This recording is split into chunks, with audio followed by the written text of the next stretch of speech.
Yaffee program on WVNN.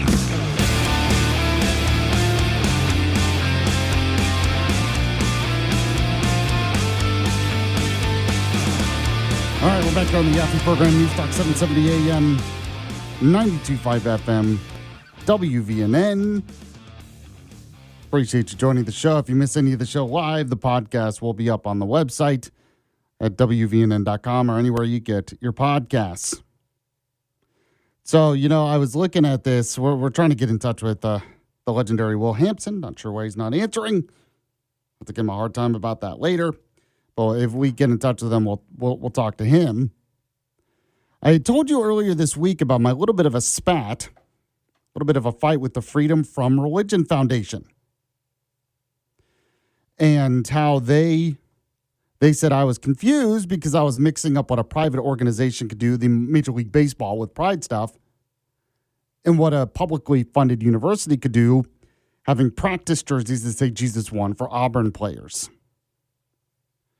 Well, the Freedom from Religion Foundation put out an article as well, and really not responding to me, but responding to Tommy Tuberville, who's going to be our next governor, what he said. Because you might remember, Tuberville said that he's not surprised that a woke atheist group would want to go against God. And he said it's not freedom from religion, it's freedom of religion, which, of course, Tuberville was right. But I saw this here, Tuberville, Freedom from Religion Foundation. There we go. By the way, Walker, I think Will said he is about ready to come on. So if you need to give him a call again, he just texted me. Okay. So go and give him a call again. We're going to talk to him about what's going on in D.C. and everything else. But a little bit later, I will read this because, once again, the Freedom from Religion Foundation, they are mixing up what the First Amendment is all about.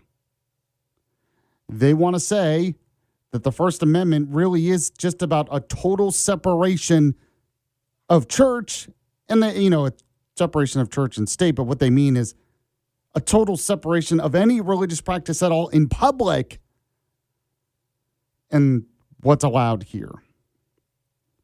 So it's an interesting article. I'm going to go through that a little bit later. Another thing that's happening is we do have the Trump administration trying to push the SAVE Act.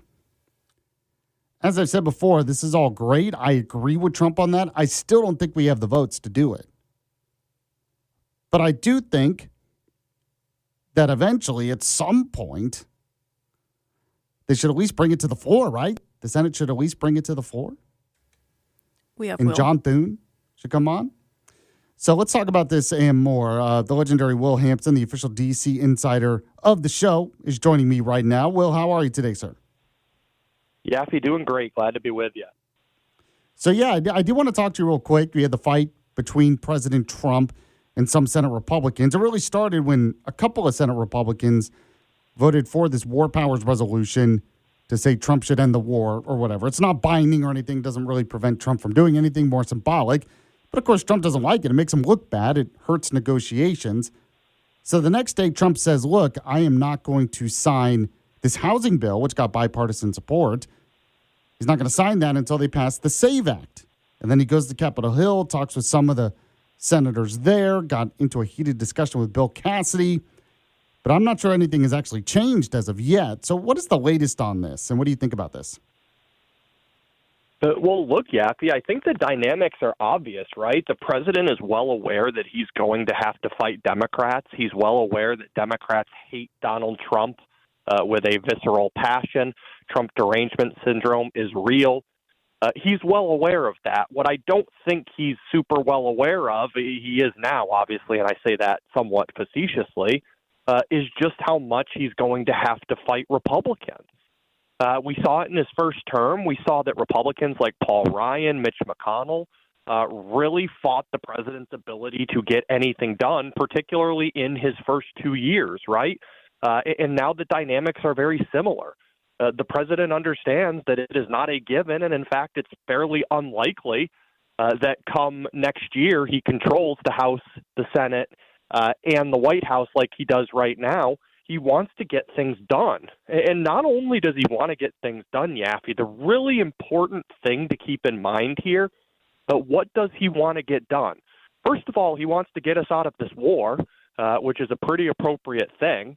And number two, he wants to sign what would be one of the most bipartisan and popular bills in the history of our country. This is something that polls at over 80%, Republicans and Democrats both want to strengthen our elections. This is not the president trying to get some pet project done where Congress can come in and go, you know what, we're a little skeptical of this. This is the president saying, look, guys, the country's spoken. They want this. This is what they want us to accomplish. If nothing else, they want us to strengthen our elections, and still Republicans are going to say no to him. And so good on the president for going to the Hill. Obviously, we understand the dynamics. There are some Republicans that their careers are over. This was their life. They dedicated everything to having power, to controlling politics in their states. And the voters said, we're done with you because you don't represent us anymore. And they're trying to hold Donald Trump responsible for that on the way out the door. It's a really sad state of affairs. But the president needs leverage in a lot of these decisions that he wants to get done. He needs leverage over Iran, right? If you're the Iranian regime, and you understand that Congress is going to make him fight with two hands tied behind his back, what possible reason do you think Iran has to see that and go, got to make a deal? It's amazing that Republicans continue to pull the rug out from under his feet and then go, hey, we're just the principled guys here. It's really sad to see what some of these people have become, but it's also really telling, Yaffee, and I'm going to tell you this, because everyone in Washington knows it's true. There are a lot of people, just look at the individuals who endorsed John Cornyn. There are a lot of people that were rooting for the Cornyn types over the Trump types, and some of them will claim to be MAGA. Some of them will show up at all of the president's events. Some of them the president even likes. There was a time when the president was okay on decent terms with Cornyn. But I think that the people and the voters need to be really, really careful because there is still a wave of Cornyn-type individuals who are claiming to be MAGA. They are not, and they're going to continue to try and privately, not publicly, but privately sink the Trump agenda in the hopes that the voters in their states will never become the wiser. It kind of brings me to my next question, because you were saying some Republicans are going after Trump. It is a minority of Republicans, though. The majority of Republicans still support Trump, even in the Senate. It's just, it only takes a couple, right? Because you have a Mitch McConnell, you have a Susan Collins, you have a Lisa Murkowski, and a Bill Cassidy, and a John Cornyn. So despite saying you're right, it's very frustrating that Republicans can get in the way. What can be done about it? Is there anything that can be done about it? I mean, there's a lot of talk that John Thune, the Senate Majority Leader, could at the very least bring the bill to the floor, even if we can't get the votes to nuke the filibuster, to change the filibuster, to even pass it. There is something to be said about at least forcing the Democrats to defend it on the floor, right? I mean, is that one way to fight back? The problem, Yaffee, is that you have a lot of Republicans behind the scenes, even people that on their social media every day are tweeting from their official, @send whatever account that they love the Save America Act. We need to get it through. They are actively trying to tank it because they do not want to go and have to vote for it. That's the thing here, right? It seems like it would be really obvious to put this to a vote. Let's see where everybody stands. Or here's the other thing, Yaffee, that the leadership could do. They have the whip lists. They know where every single senator, particularly the Republican senators, are on this issue. Release the whip list. Show us where people are behind the scenes on these bills and air it out. The American people deserve to see that. That's another thing John Thune could do. If he's so confident that this does not have the 50 votes that would be needed, even with a filibuster, go and show the people where those votes are. Because I'm telling you this, Yaffee, there are a lot more than 50 Republican senators out there saying that they would vote for the Save America Act. So where is the disconnect? Who are the ones that are telling us yes and behind closed doors telling Leader Thune no so confidently that he can come out and say we just don't have the votes? That's a big disconnect, and I think it's really frustrating. But I think what you see, Yaffee, and one of two things happens, right? You have these really, these senators come out with really strong statements that I love the Save America Act. I'm all about it. And then they have two options. Number one is to try and spike that bill before it can come to a vote, which is what a lot of these senators are doing, Yaffee. I'm telling you, I don't know if there would be 40 votes if this were to come to the floor right now. I think there are that many senators that are lying to the people about what they actually think.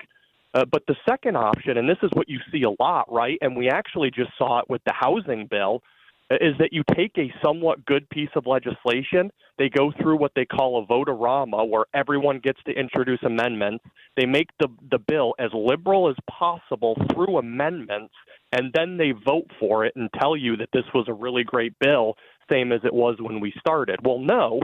You guys took a really good bill and you made it terrible via your amendment process, and you put out a statement saying, I'm super proud to vote for this, hoping that people don't know that it's now no longer the bill that we started with. So there are all of these processes, Yaffee, where these senators who don't want conservative legislation, but they can't go back to their red states, right? They can't go back to an Alabama or a South Carolina and tell the people, you know what, I actually decided I couldn't support this.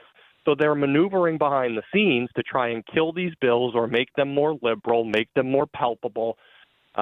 It's just the way that this works, and it's really frustrating because, again, this could be aired out, right? I mean, Thune could come out and say, hey, I've had conversations with Tommy Tuberville. He's all about it. He's good. He's in. He's solid. We're good. I've had some conversations with this person over here. They're maybe not as good. All of that would be super helpful information for the American people to know. But the fact of the matter is then they would be held accountable, right? Then that senator that isn't so sure about this is going to get blown up from his constituents, going to have to hear from the people that elected him. They don't want that. They don't feel like they answer to anybody. They feel like they're more informed than the average voter. They're more informed than the average talk radio host. Nobody knows as much as they know, and they're just not going to do it. And not only are they not going to do it, Yaffee, but they're actually really sick and tired of hearing from their voters and their constituents telling them what to do.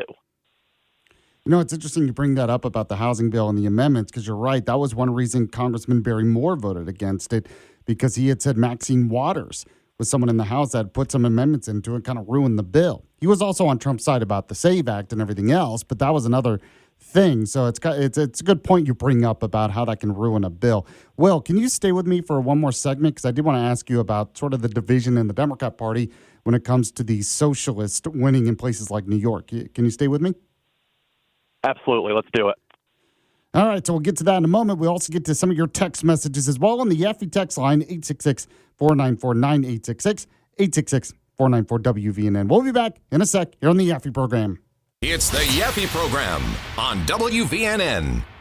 Full Send Golf, part of the Full Send podcast. All right, the Full Send Golf channel. I was like, let's go to the range. Then fell in love with it. This pod is about to be crazy. I don't even know what's going to happen. Join the party on the golf course. You guys know how much I really, really love golf. All right, Salim, we got 2 putts to break 80 here. Get it there, right? You wouldn't want it any other way, brother. These are the ones we practice. Go. Yeah! Oh, let's go. Let's go. 80s book. Yeah, even though it's from the Reds. It's just like a boy's scrap. Full Send Golf. Follow and listen on your favorite platform. Continues on WVNN.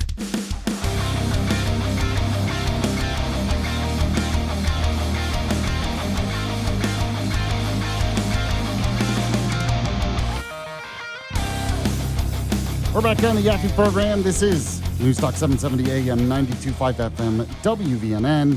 Glad you've joined the show. In a few minutes, I will go over that piece from the Freedom from Religion Foundation that I got to refute as my sort of debate with them continues. So we'll get to that. I also end the show with the Yaffee program Rewind. Right now, I'm continuing my conversation with the legendary Will Hampson. He's the official DC insider of the show. And Will, going to ask you about, I guess, the Democrat Socialists of America, the communists, taking over the Democrat Party. Had some major victories in New York City, backed by Mamdani. You have some Republicans celebrating this because they think it helps them in the midterms.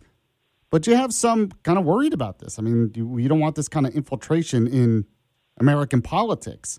So what do you think about this? And what is causing this is another question. What do you think?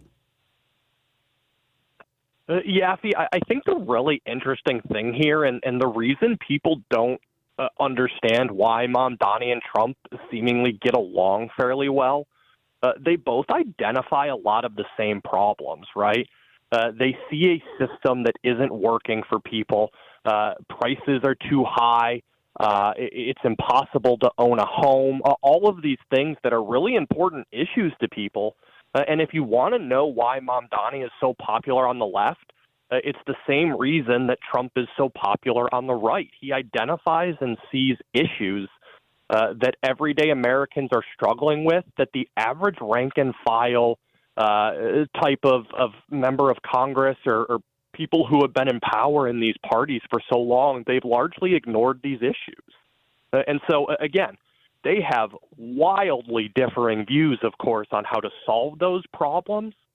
But it's really, really amazing that you have so few people in both parties that seem to be able to identify what the issues are. And so, absolutely, Mamdani is a very, very big threat because he is not only able to identify those issues, but he's able to communicate to a more vibrant, younger voting base that is really loyal to someone like a Mamdani. And so you're looking at this, absolutely. If you've got charismatic people like Mamdani who get it, they see the issues, they're able to communicate it well, that presents a large problem. Now, of course, it presents a large problem to Hakeem Jeffries, to the powers that be in the Democratic Party. But don't get me wrong, Yaffee, if Republicans don't start to be able to communicate to some of these younger people who are facing a lot of real issues in their life, then we're going to start to see them go over to people like the individuals who won these races in New York. So I think the good news in the short term is that Republicans are definitely going to have a lot of ammunition to be hitting some of these very radical Democrats. These are voices that are not going to be quiet. They're going to drive a lot of policy conversations, particularly when Democrats take back the majority, which they will eventually. These are going to be very powerful voices. But I think the long-term ramifications are you have a lot of people in this country that feel like socialists are the only ones that get what they're struggling with, and they're the only ones that are fighting for them and presenting them a path forward. And if Republicans don't find a way to match that, this is not going to be a New York City or a big blue city issue. This is going to be something where people start to go, at least those people get my problems and are giving me some sort of path forward on it. I am so glad you brought that up. I completely agree with that. I mean, we could talk about indoctrination in universities, but you're right. I've been saying it for forever. You know, if Republicans don't deal with the cost of healthcare, the cost of housing, the cost of childcare, things that really affect, you know, our generation, middle-aged, younger generation, college tuition, then you're right. They're going to go over to the socialist side because at least they're trying to address the problem. And you're also right that it's very similar to Trump in that Trump was willing to talk about issues that maybe other Republicans weren't, and he got popular for it. The legendary Will Hampson, the official DC insider of the show. Really appreciate you coming on, Will. Talk to you again in the future. Yaffee, pleasure as always. We'll talk to you next week. All right, there you go. Right now I'm going to talk to you about my good friends at Coleman Furniture Market. That's right. Got to tell you about their great sale that is going on at Coleman Furniture Market right now. It's to celebrate the 250th anniversary of America. And that means you get $250. If you spend $1,776, $1,776, you can get $250 off at Coleman Furniture Market. Other great deals as well. Go get some new furniture this weekend. I'm just saying, if you need patio furniture, if you're wanting to shoot off fireworks in the backyard, but you don't have good patio furniture, get it. The best quality patio furniture you can find at Coleman Furniture Market in the heart of Coleman, Alabama. Go to the website, ColemanFurnitureMarket.com. Like their Facebook page as well, Coleman Furniture Market. Go today. When you do, let them know Yaffee was the one who sent you. Back in a moment on the Yaffee program.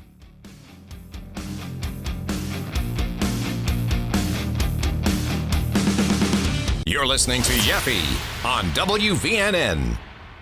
This isn't your average podcast. We threw like a spontaneous party out of nowhere. It was crazy. This is Full Send.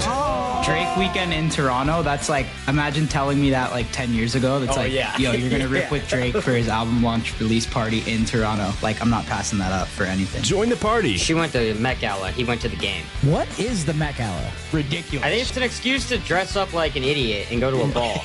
The Full Send Podcast. Oh, we're ready. Follow and listen on your favorite platform.